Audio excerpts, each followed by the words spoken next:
continuar estudando o movimento oblíquo e agora nós vamos tentar encontrar uma maneira direta de determinar a altura máxima que o ponto material atinge e o alcance, né, no mesmo nível, vamos pensar assim, né? Então vamos esquematizar aqui o nosso movimento. Então imagina aí que eu tenho um ponto material, temos um ponto material, né, se movendo no plano XY, né, se movendo aí no plano XY. Então nosso sistema cartesiano, vamos utilizar o nosso sistema cartesiano, essas direções XY, e esse ponto material vai se mover aí numa trajetória parabólica, e vamos considerar esse trecho aqui, ó, onde ele sai desse ponto da origem e atinge o mesmo nível, né? E atinge aqui o mesmo nível, ok? Atingindo aqui o mesmo nível. Aqui ele vai atingir a altura máxima, vou chamar isso aqui de altura máxima, e essa distância aqui, ó, que vai de um nível até o mesmo nível, nós vamos chamar de alcance. Vamos chamar de alcance. Não é o alcance máximo, veja bem, porque a princípio o nosso ponto material pode continuar o movimento aqui. Mas nós estamos considerando o movimento até esse mesmo nível aqui, ó. Então vamos chamar de alcance. Então a nossa ideia é tentar descobrir uma forma direta de determinar a altura máxima e determinar o alcance, né? Veja, vamos começar com a altura máxima, e para isso a gente vai utilizar aí a equação independente do tempo. Veja bem, a equação independente do tempo, partindo dela, né, do movimento oblíquo, a gente pode tentar determinar a altura máxima. Vamos tentar descobrir a altura máxima a partir da equação independente do tempo. A gente sabe que na altura máxima, a velocidade em y, veja, ele tem velocidade em x, mas a velocidade em y é zero. Então, veja bem, na altura máxima, essa velocidade aqui vale zero. Mas quando essa velocidade vale zero, o nosso ΔY é exatamente a altura máxima, que é o deslocamento percorrido, né? Deslocamento percorrido. Então, veja bem, negativo com negativo dá positivo. Então, nossa expressão vai ficar assim, ó. Desse lado, a velocidade inicial em y, né, que é a velocidade em y inicial, ao quadrado, é igual a 2 vezes a aceleração da gravidade vezes a altura máxima. E aí, isolando a altura máxima aqui, ó, veja, se a gente isolar a altura máxima aqui, basta para isso multiplicar de ambos os lados por 2 vezes g. Então a gente vai ter uma expressão aí que é a velocidade em y ao quadrado dividido por 2 vezes g. E aí a gente tem aí a nossa altura máxima, de uma maneira direta, né? Se a gente tiver a velocidade inicial y aqui, ó, a velocidade inicial y está aqui, não. Essa aqui é a nossa velocidade y inicial.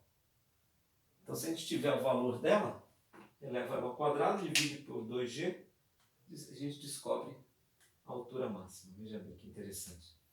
Mas veja, em termos trigonométricos, como a gente sabe que Vy0 é a velocidade inicial, porque veja, nós temos uma velocidade inicial aqui, ó, V0, que é uma composição da velocidade em x, que é constante, com a velocidade em y, né? Então, aqui dá um triângulo retângulo, a gente sabe que Vy está associado ao seno. Então isso aqui vai ser, na verdade, a velocidade inicial total ao quadrado, porque está ao quadrado aqui, vezes o seno ao quadrado do ângulo inicial. Então veja, dividido por 2 vezes g. Então essa é uma outra maneira da gente determinar a altura máxima. Se a gente tiver a velocidade inicial, módulo da velocidade inicial, e tiver o ângulo de lançamento, a gente consegue determinar qual é a altura máxima que ele vai atingir. Então essa é uma maneira muito interessante de determinar aí a altura máxima, né? Bom, agora vamos tentar descobrir o alcance. Agora um pouco mais chato descobrir o alcance, né? Mas primeiro vamos pensar o seguinte. Na altura máxima,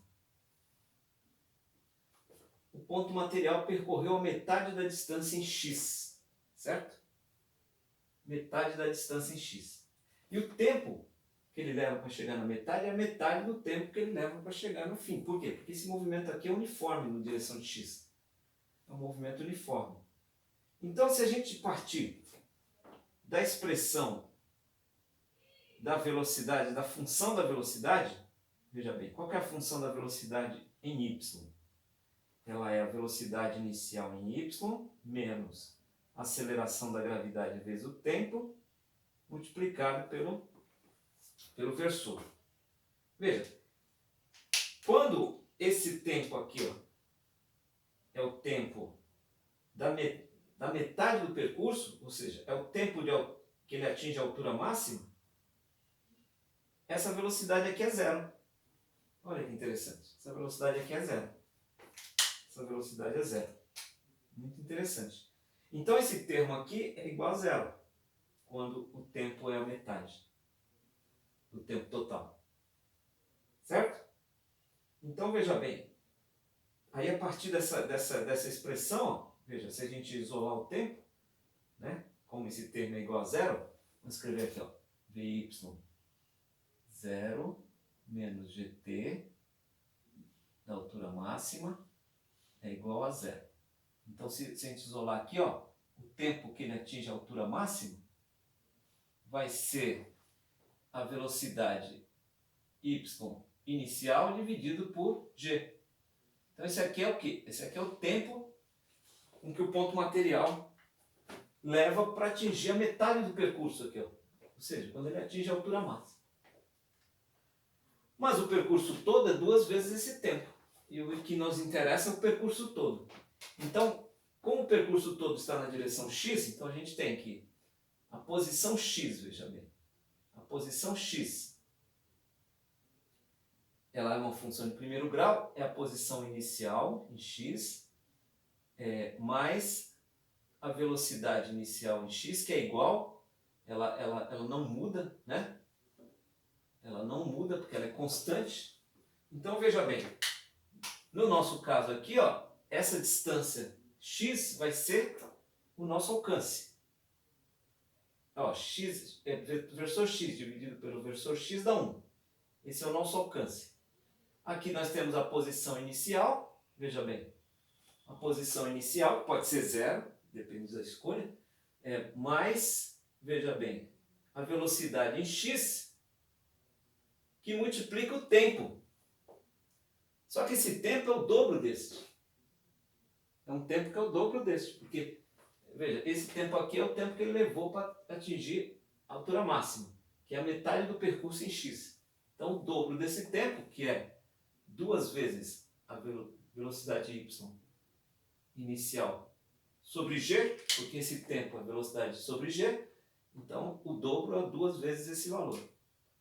De tal maneira que o nosso alcance, ó, pode ser determinado da seguinte forma.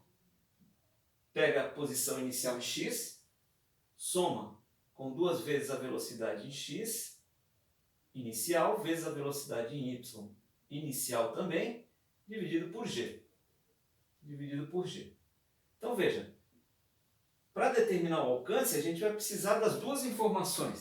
A velocidade em x no início e a velocidade y no início. Mas a gente só precisa das informações iniciais, ó, veja bem.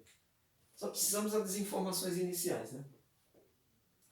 Em termos trigonométricos, veja bem, se a gente quiser escrever essa expressão da maneira trigonométrica, então vai ficar assim, né? Aqui vai aparecer um termo, que é a velocidade inicial total, né? Ao quadrado, por quê? Porque, veja bem, tanto esse termo, tanto o Vx quanto o Vy, tem essa velocidade, a velocidade inicial vezes em x o cosseno do ângulo, em y vezes o seno do ângulo. E aqui vai ficar cosseno do ângulo inicial vezes o seno do ângulo inicial, né? Cosseno do ângulo inicial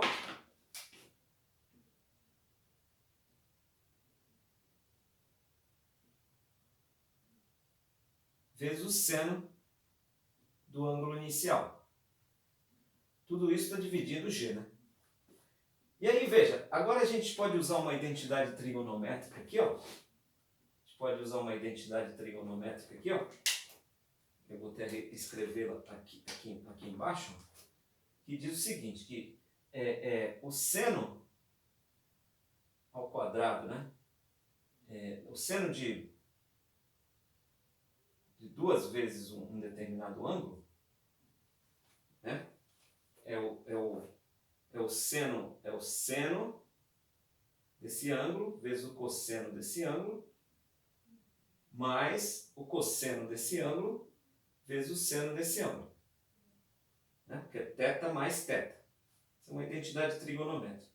Só que isso aqui virou duas vezes, né? Seno vezes cosseno, que é exatamente o que a gente tem aqui, ó. Duas vezes cosseno vezes seno. Então veja bem, duas vezes isso é igual a seno de 2θ. De tal maneira que essa nossa expressão aqui fica assim, ó. É a velocidade inicial ao quadrado sobre g, que multiplica o seno de duas vezes o ângulo inicial. Tem que tomar cuidado aqui, que agora é duas vezes esse ângulo inicial. Então essa daqui é uma outra maneira da gente determinar o alcance, né? Determinar o alcance do nosso ponto material. Então veja, é uma maneira muito simples aqui, ó, utilizando simplesmente os valores iniciais, né? Ou a velocidade y, ou a velocidade total e o ângulo, a gente consegue determinar a altura máxima. E aqui também, utilizando só os valores iniciais, a velocidade total e o ângulo, posição inicial, enfim, ou utilizando as velocidades em x e y, a gente consegue determinar esse alcance aqui, ó. Consegue determinar esse alcance. E com isso a gente complementa o estudo do movimento oblíquo, né? E aí a gente consegue agora de uma maneira direta determinar a altura máxima e o alcance do movimento do nosso ponto material. Ok? Então até a próxima.